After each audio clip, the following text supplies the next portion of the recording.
বন্ধুরা, এর আগের ভিডিওতে আমরা আপনাদের দেখিয়েছিলাম মায়াপুর ইস্কনের ঝুলন যাত্রা উৎসব।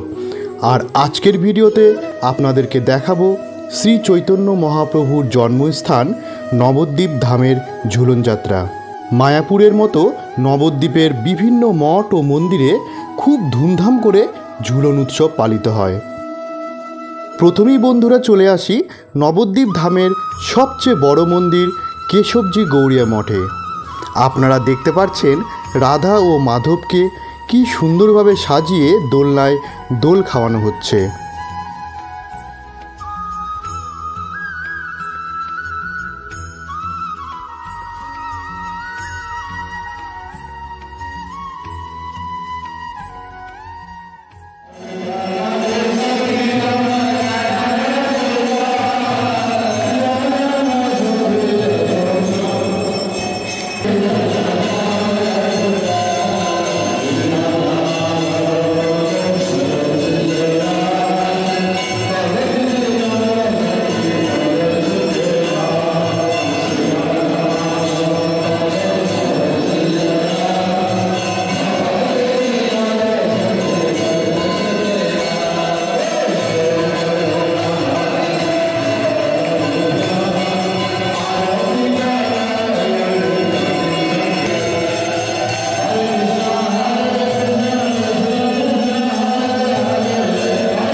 এই মন্দিরে খুব সুন্দর একটি মিউজিয়াম আছে, যেখানে ভগবান শ্রীকৃষ্ণ এবং চৈতন্য মহাপ্রভুর বিভিন্ন লীলাকে মূর্তির মাধ্যমে ফুটিয়ে তোলা আছে। এই মন্দিরের সম্পূর্ণ তথ্য নিয়ে আমাদের চ্যানেলে খুব সুন্দর একটি ভিডিও আছে, আপনারা চাইলে সেই ভিডিওটি চ্যানেলে ঢুকে দেখতে পারেন। এবার আপনারা দেখতে পাচ্ছেন নবদ্বীপ ধামের সবচেয়ে বড় ঝুলন উৎসব। এটি সমাজবাড়ি মন্দির। এই মন্দিরটি বৈষ্ণব সমাজের কাছে খুবই প্রিয়। এই মন্দিরের সৃষ্টির রহস্যময় ইতিহাস নিয়ে সম্পূর্ণ ভিডিও আমাদের চ্যানেলে দেওয়া আছে, আপনারা চাইলে সেখানে